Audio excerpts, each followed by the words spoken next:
You enter the arena carrying more than a bronze shield and a short sword. You carry on your skin the mark of a spectacle that only ends when the ground is soaked in your blood. Being a famous gladiator in ancient Rome isn't about being famous like a singer or general. It's about being treated like a betting fodder, an animal dressed as a hero to make the crowd roar. You smell the dust mixed with the sweat of the men who came before you. Every drop that soaked this sand carries promises of glory and death. People huddle together in the stands, gnawing on dried fruit, drinking cheap wine, and spitting out bets on how many hits you can take before you fall. You are strong, trained since you were old enough to hold a sword without dropping it. The ludus, the gladiatorial school, was your only home. Inside, each dawn is synonymous with training, whips, and screams. There, you learn to be a beautiful beast to behold. Today, however, the stands want more than a fight. They want a spectacle. They want to see your armor gleam under the Roman sun before being torn apart by blades. They want to hear your bones break and smell the splash of your pain like a rare perfume. You know the drill. The longer you hold out, the more applause you'll get, coins thrown at your feet, and a slightly less miserable life the next night.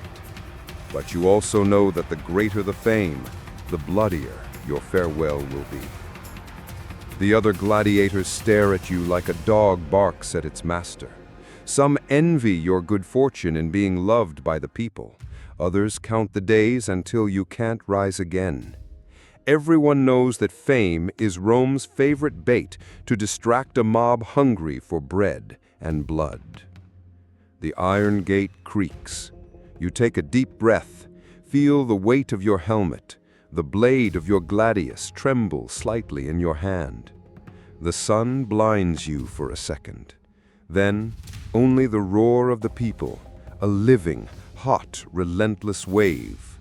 You are their plaything. A rival crosses your path. You recognize him, a veteran, deeply scarred, eyes that have seen death so many times they've lost their fear. He smiles at you, as if promising a beautiful ending. And people love beautiful endings. You advance, shield raised. Each step raises the dust sticking to your sweat.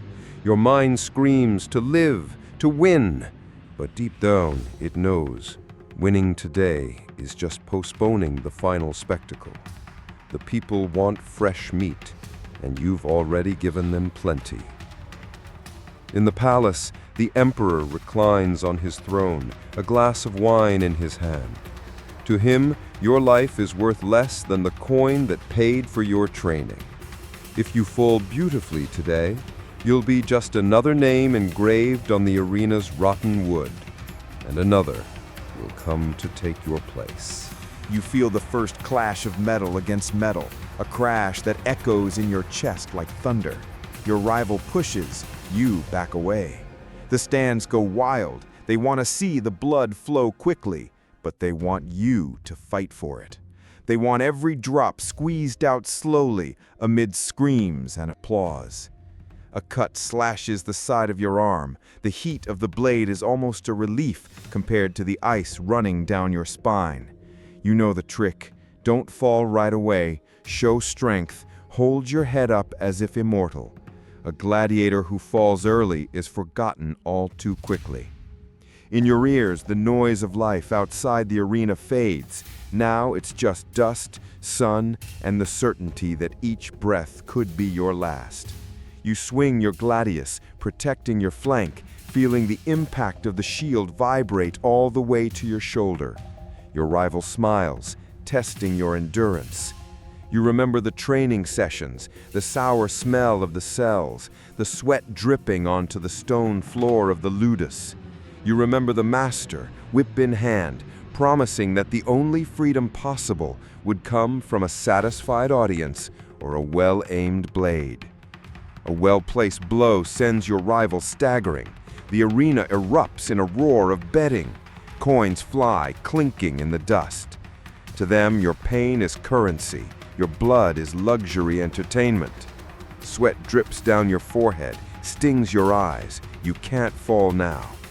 You feign confidence. You spin the blade again, lift your chin and stare at your rival as if defeating him were easy. But you know it isn't. Deep down, no gladiator dies because he's weak. He dies because the people demand it. And today will be no different. Your rival advances. You lock your shield, absorbing the impact, feeling your arm tremble.